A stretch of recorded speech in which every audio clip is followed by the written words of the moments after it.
ये तीन ऐसी गलतियां हैं ना जिसकी वजह से हजारों स्टूडेंट्स के मार्क्स कम रह जाते हैं। आप चाहे कितनी पढ़ाई करो, कितनी मेहनत करो, बट अगर ये तीन गलतियां करनी बंद नहीं करी ना तो एग्जाम के अंदर मार्क्स कम आना तो आपके तय ही हैं।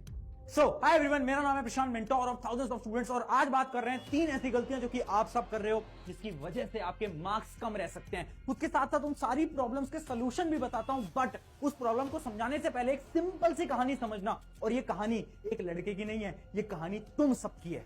इस कहानी के अंदर क्या होता है ना, एक लड़का है जिसने की बहुत मेहनत करी, बहुत तैयारी करी, एग्जाम देने जा रहा है ना, प्रिपरेशन भी अच्छी खासी है, पेपर देने बैठता है। जैसे ही वो पेपर को उठाता है, देखता है पेपर में पहले से डर तो लग ही रहा था, बट जैसे ही पहला क्वेश्चन देखता है तो पहला क्वेश्चन थोड़ा सा टफ होता है, जिसको देखकर वो बहुत ज्यादा डीमोटिवेटेड हो जाता है।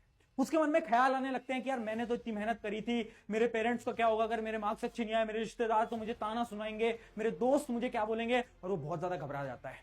उसके बाद वो एक दो क्वेश्चन अटेम्प्ट करता है और उसका कॉन्फिडेंस बहुत कम हो जाता है, जिसकी वजह से उसको पेपर आता तो था, बहुत अच्छी तरीके से आता था, बट उसका पूरा का पूरा पेपर खराब हो जाता है और मार्क्स बहुत कम रह जाते हैं। ये वही स्टूडेंट है जिसने मेहनत करी, पढ़ाई करी, सब कुछ करा, बट मार्क्स कम रह गए। आखिर क्यों? ये कहानी ना तुम सबकी भी हो सकती है, और इसी वजह से तुम्हारा बड़ा भाई होने के नाते तुम्हें आज ही बताने आया हूं कि यार ये वाली गलती तुम तो बिल्कुल मत करना।